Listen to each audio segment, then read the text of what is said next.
नमस्कार साथियों। बात 2016-17 की है। मैं औरंगाबाद गया हुआ था और उस समय चल रहा था रमज़ान का पाक महीना। औरंगाबाद में हमारे ताऊ जी की साड़ियों की दुकान है और वह मुस्लिम बहुल्य क्षेत्र था।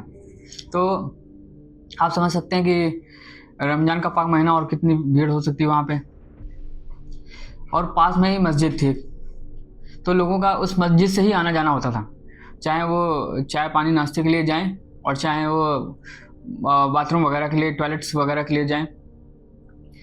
तो हुआ क्या कि मुझे भी जनरल पब्लिक होती है तो उसको भी कहीं ना कहीं लोकेशन बताई जाती है कि आपको उधर जाना है, इधर जाना है।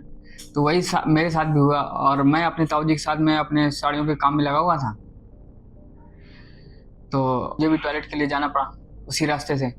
तो जैसे ही मैंने उस मस्जिद से निकलने की कोशिश की तो एक मुस्लिम ने आकर के मुझे रोक लिया और मैं जैसे ही वहाँ से निकलने की कोशिश करने लगा तो उसने मुझे धमकाने की कोशिश की और लड़ने झगड़ने की कोशिश की। और मुझे उसने पहचाना, कैसे पहचाना, ऐसे कि मैंने गले में रुद्राक्ष माला डाल रखी थी और एक राम नामी गमछा लिया हुआ था। तो ज़्यादातर लोग यही सोचेंगे कि मुस्लिम क्षेत्र में या मुस्लिम मस्जिद में कुछ गलत करने की मंशा मेरी रही हो, तो शायद हो सकता है कि उसने ऐसे कदम उठाने की कोशिश की हो। लेकिन ऐसा कुछ भी नहीं था। मैं किसी ऐसी मंशा से नहीं गया था। बस ये है कि मैं कानपुर यूपी से था और मुझे वहाँ के बिहेवियर या वहाँ के तौर तरीके के विषय में नहीं पता था, तो मैं वैसे ही तौर तरीके से गया। तो जब ऐसा हुआ मेरे साथ में तो दूसरे अन्य मुसलमान भाई आए, उन्होंने उसको पकड़ा, ना कि मुझको पकड़ा, और उसको डांटा डपटा कई बार। कई लोगों ने चिल्लाया उसको, कुछ लोग तो उसको मारने तक हुए उतारू हो गए कि रमजान जैसे पाक महीने में तू लोगों के साथ बदतमीजी कर रहा है और ऐसे समय में तू उसका नाम खराब करने की कोशिश कर रहा है। मेरे साथ ये घटना हुई और मैं जाकर के वापस आया अपने ताऊ जी के शॉप पे और उनके कुछ मित्र थे मुस्लिम, उनको मैंने ये बात बताई तो उन्होंने भी उसको पकड़ा। फिर पूरी बात की पड़ताल हुई तो यही पता चला कि वो नया नवेला व्यक्ति था और जैसे ही बरसात में नए मेढक निकलते ना, उसी प्रकार से वो भी था। अब यही स्थिति मैं जब अभी कुछ दिनों पहले मंदिर गया तो यही स्थिति हमें अपने यहाँ भी देखने को मिलती है हिंदुओं में। यही स्थिति हमें अपने यहाँ हिंदुओं में देखने को मिलती है। अब ये सावन का महीना चल रहा है, लोगों ने मीट मछली खानी छोड़ दिए, दारू शराब बंद कर दिया है और भगवान शिव की आराधना में, पूजा पाठ में लग गए हैं और मंदिर जाना शुरू हो गया। लेकिन उनका बिहेवियर आपको ऐसे पता चल जाता है कि आप उनके तरीकों को देखिए। मंदिर जाइए, उनके साथ में आसपास होंगे तो इतना रूडली बिहेवियर होगा उनका, सभ्यता नहीं होगी। मेन बेस जो समझ में आ जाती है वो सभ्यता से है, बोल चाल से है, तरीके से है, धक्के मुक्के से है। तो मेरा मेन मकसद यही कि आप भक्ति को जानिए।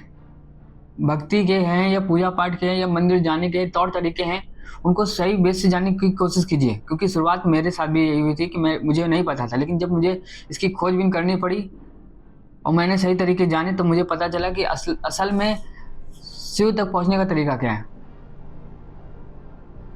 और हम केवल यही समझते कि सावन का महीना आया, बस जाना है, अर्जी लगानी है, चले आना है। वहाँ मंदिर में बैठा कोई एक पत्थर का टुकड़ा होगा और उसको छू लेंगे तो हमारी इच्छाएं पूरी कर देगा। लेकिन ऐसा नहीं है। वो सजीव तभी होता है जब वो किसी एक ऐसे व्यक्ति से जुड़ता है जिसमें सच में उससे जुड़ने की इच्छा हो। वरना हजारों लाखों की भीड़ चल रही है और लोग बस अपनी मनसाएं लेकर के उसके दर तक पहुंच रहे हैं। एक लोटा जल लिया और कोई श्रद्धा भाव नहीं, पलटा उसको और चलते बने। ना ही कोई नाम जप, ना कोई ध्यान, ना कोई त्याग तपस्या, ना कुछ भी नहीं। बस एक होड़ चल रही है कि मुझे बस आगे पहुंचना है मंदिर में और शिव को छू करके चले आना है। शिव ऐसे नहीं मिलता, शिव स्थिरता मांगता है।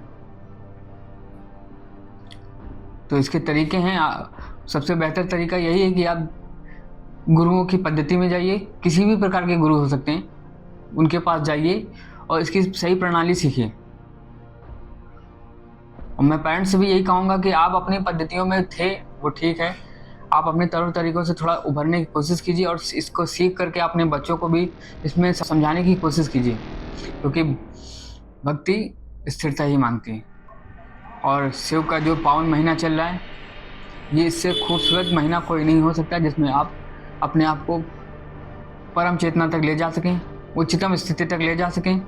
हो सकता है कुछ लोगों को मेरी बात ना समझ में आए, बुरी लग सकती है, तो मैं प्रयास कर रहा हूँ बेहतर के लिए, और आप इसे आगे तक रखिए, अपने बड़ों से रखिए और जानकारों से रख करके कोशिश कीजिए इस बात को समझने की कि मैं कहना क्या चाह रहा हूँ।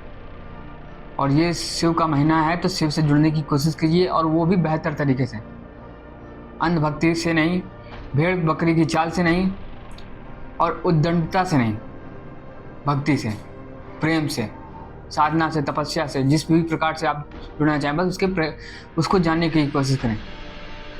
धन्यवाद। ओम नमः शिवाय।